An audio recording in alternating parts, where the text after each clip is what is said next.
सच्चिदानंद सद्गुरु साईनाथ महाराज की जय। தரிசன இன்பத்தின் எதிர்பார்க்கும் பாதையில் அமைதியின்றி உள்ளது என் ஆழ்மனம். பாபா உங்கள் இயல்பை பற்றி அறியேன், இணையற்றது என கூறுகின்றனர். பக்தர்களின் உதவும் பணியின் காரணமாக பாபா அவர்கள் அன்பில் மூழ்கியுள்ளீர்கள். ஹரி, நீங்கள் அனைவரின் பாதுகாவலர். பாபா எனக்கு துணைவனாக வேண்டும். என் மனதில் திருடனைப் போல் உணர்வு, உடலை உணர்ச்சிகள் வாட்டி வதைக்கின்றன. பிரபுவே, உங்களிடம் தீர்வு ஏதுமில்லையா? தாமதமாகிறதே மகாராஜா. ஹே நாராயணா, என்னை எப்பொழுது சந்திப்பீர்கள் என என் காதில் கூறுங்கள் பிரபுவே.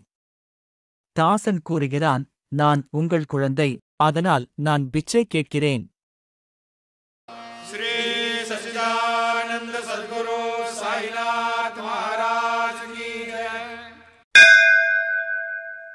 உடலின் எதிரி சோம்பேறி பிச்சைக்காரன் எனக்குள் வாழ்கிறான். உடலின் தழுக்கு மினுக்கை பராமரித்துக் கொண்டு வீட்டிலே அமர்ந்து வருடம் ஆகிவிட்டது. மனதில் மயக்கம் நீங்கவில்லை, அது ஒட்டிக்கொண்டு வாசமுள்ளது. நாளைய வாக்குறுதி தேவையில்லை, இன்றே வேலையை நிறைவேற்றிடுவோம். ஆசையுடன் ஹரி நாமத்தை சேர்ப்போம், சத்குருவை அன்புடன் வழிபடுவோம். காலம்தான் கடவுள் அழியும் தன்மையுடையது காலம், இருப்பினும் இன்பம் அளிக்கும் காலம். பிறப்பும் இறப்பும் காலத்தின் கையில், கெடுநிலைக்கு காரணம் காலம். எனது வணக்கங்கள் உனக்கு காலராஜா, மாயையை மறந்தான் உனது தாசன். श्री सच्चिदानंद सद्गुरु साईनाथ महाराज की जय। ஆள் மனம் ஒருமுறை காமுகன் ஆனால் அதிலேயே சிக்கிக் கொண்டு இருந்துவிடும்.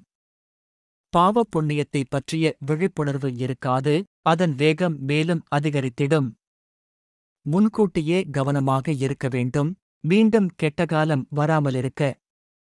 தாசன் கூறுகிறான், என் வார்த்தைகளின் மீது சிந்தனை செய், கைகூப்பியவாறு எனது வேண்டுதலை வைக்கின்றேன்.